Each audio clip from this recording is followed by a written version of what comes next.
पुराव्यासह तक्रारी करून देखील आयोग गंभीर नाही। निवडणूक आयोग म्हणजे सत्ताधाऱ्यांची खासगी यंत्रणा।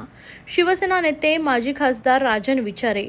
शिवसेना उद्धव बाळासाहेब ठाकरे पक्षाचे माजी खासदार राजन विचारे यांनी लोकसभेच्या पराभवानंतर आपल्या पराभवाची कारणं शोधली असल्यास त्यावेळी असं निदर्शनास आलंय की जनमत आपल्या बाजूने असताना पैसा व सत्तेचा वापर करून निवडणूक यंत्रणांमध्ये आपल्या जवळच्या अधिकाऱ्यांच्या नेमणुका करून सत्ताधारी आपली पोळी भाजून घेत असल्याचा गंभीर आरोप विचारे यांनी ठाणे जिल्हाधिकारी यांच्याकडे आयोजित केलेल्या बैठकीत केला आहे। त्यावेळी जिल्हाधिकारी व सर्व निवडणूक अधिकारी वर्ग तसेच ठाणे, नवी मुंबई, मीरा भाईंदर शहराचे जिल्हा प्रमुख, शहर प्रमुख व इतर पदाधिकारी मोठ्या संख्येने उपस्थित होते। भारत निवडणूक आयोग वारंवार असे सांगतो की निवडणूक प्रक्रिया संपूर्ण पारदर्शक आहे, परंतु यामध्ये अपारदर्शकता असल्याने ठाणे लोकसभेचे माजी खासदार राजन विचारे यांनी मुख्य निवडणूक आयुक्त दिल्ली, मुख्य निवडणूक अधिकारी महाराष्ट्र राज्य तसेच निवडणूक निर्णय अधिकारी ठाणे जिल्हाधिकारी यांना 18 व 19 जुलै रोजी पत्राद्वारे लोकसभा निवडणूक प्रक्रियेतील झालेल्या अपारदर्शकता संदर्भात पत्र दिले आहे, परंतु अद्यापही याचं लेखी उत्तर प्राप्त न झाल्यानं शिवसेना उद्धव बाळासाहेब ठाकरे पक्षाच्या शिष्टमंडळाने निवडणुकी संदर्भात पुन्हा स्मरणपत्र देऊन पत्रामध्ये नमूद केलेल्या वस्तुस्थितीचा खुलासा सादर करावा अशी मागणी केली आहे। आज या संदर्भात त्यांनी जिल्हाधिकाऱ्यांची भेट घेतली आहे।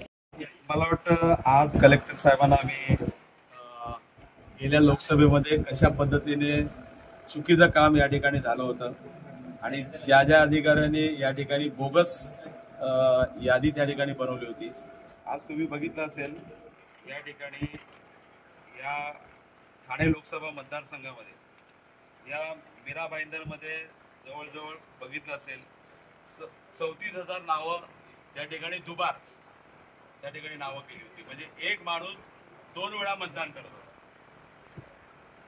त्यानंतर ओळा माझी ओढा 29,082 एवढी दुबार नावं होती।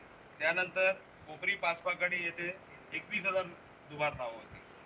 त्यानंतर ठाणे विधानसभा 16,760 नावं होती। त्यानंतर ऐरोली विधानसभा 39,000 नावं होती आणि बेलापूरमध्ये 25,000 नावं होती। अशी टोटल मिळून 1,66,000 अशी या ठिकाणी दुबार नावं, जेणेकरून त्या मतदारांनी एका ठिकाणी मतदान करून दुसऱ्या यादीमध्ये जाऊन हे पुसून त्या ठिकाणी दुसऱ्यांदा जाऊन मतदान करा, अशा पद्धतीने या ठिकाणी बोगस दुबार नावं या ठिकाणी टाकली होती। त्याचबरोबर काही ठिकाणी मशीन ज्या होत्या ह्या 12 तास चालून सुद्धा त्या ठिकाणी 99% त्या मशीन्स बॅटरी त्याची दाखवत होते। 12 तास एखादा मशीन चालल्यानंतर आणि यांच्या 17C मध्ये नोंद केलेली आहे। 17C जो फॉर्म आहे त्याच्यामध्ये त्या ठिकाणी 99% त्या ठिकाणी दाखवत। त्यानंतर काही ठिकाणी या मशीन्स 5:29 बंद केल्या। या 17Cच्या रेकॉर्डच्या मुळे आम्हाला या सर्व गोष्टी समजत आहेत, त्यांचाच रेकॉर्ड। आणि अशा पद्धतीने त्या ठिकाणी दुबार नावाच्या नावाखाली त्या ठिकाणी बोगस 1,66,910 एवढं मतदान त्या ठिकाणी लोकसभेला त्या ठिकाणी केलं होतं। त्याचबरोबर कित्येक ठिकाणी ज्या मतदारांची या ठाणे लोकसभा मतदारसंघ कित्येक लोकांची नावच नव्हती। काही ठिकाणी तर समजा एक अपार्टमेंट आहे, त्या अपार्टमेंटमध्ये समजा 12 फ्लॅट असतील तर 12 फ्लॅट इंटू 5 जर केलं किती व्हायला पाहिजे? त्या ठिकाणी 60 व्हायला पाहिजे, परंतु त्या ठिकाणी 150 ते 200 नावं त्या ठिकाणी ऍडिशनल टाकलेले, ती लोक तिथे राहत सुद्धा नाही, अशी सुद्धा हे दाखवले। आज तुम्ही बघितलं असेल, आज संपूर्ण या तुम्ही बघितलं असेल की ठाणे विधानसभेचा हा विषय आहे। आता इथे बघा तुम्ही, अग्रवाल राधा अशोक इथे दाखवलंय 49 वय, इथे दुसरं परत या यादीमध्ये अग्रवाल राधा अशोक 64 दाखवले वय, इथे तिसऱ्या ठिकाणी अग्रवाल राधा अशोक 49। अशा पद्धतीने 3 ठिकाणी त्या ठिकाणी या यादींमध्ये नावं टाकलेली आहेत, म्हणजे ते काही ठिकाणी दुबार केलेले आहेत।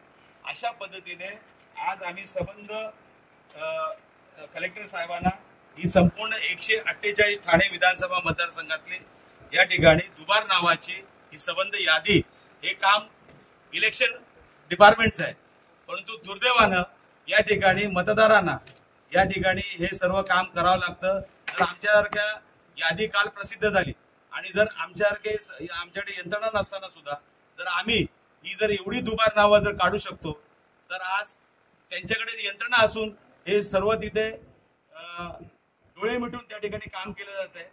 आणि या ठिकाणी आम्ही त्यांना संबंध निदर्शनास आणून दिलेलं आहे. ऐरोली मतदारसंघामध्ये ऐरोली मतदारसंघामध्ये तुम्ही जर बघितलं असेल, या ऐरोली 39,590 दुबार नाव आहेत. ही एवढी दुबार नावाची अख्खी लिस्ट आम्ही इथे आणून दिलेली आहे. हे आमचं काम आहे.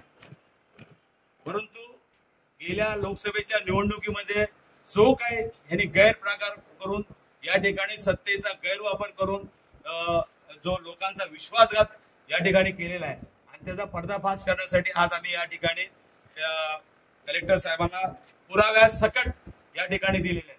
आणि आम्ही त्यांना सांगितलेलं आहे की आज तुम्ही हे जे केले लोकसभेला ठीक आहे, परंतु येणाऱ्या विधानसभेमध्ये आमचे प्रत्येक मतदार जे काय आमचे कार्यकर्ते आहेत हे सक्षमपणे एका यादीमध्ये 20-20 लोक आमची काम करतायत. आणि ह्याच्या पुढे म्हणजे काही ठिकाणी तर मतदारांची नावं घुसवण्याकरता सुद्धा पैसे घेतले जातात. त्या ठिकाणी बोगस नावं टाकण्यासाठी सुद्धा पैसे घेतले, हे सुद्धा आम्ही त्यांच्या निदर्शनास आणून दिलं. आणि जो काय हे चाललेलं आहे हे थांबवा. लोकसभेला तुम्ही केलात, हे विधानसभेला आम्ही खपून घेणार नाही. या ठिकाणी संबंधित अधिकाऱ्यांवरती आम्ही गुन्हे दाखल करू, त्या लोकांकडे आम्ही रस्त्यावर उतरू. हा संबंध त्यांना निर्वाणीचा इशारा या ठिकाणी दिलेला आहे आणि ह्याच्या पुढे आम्ही गप्प बसणार नाही.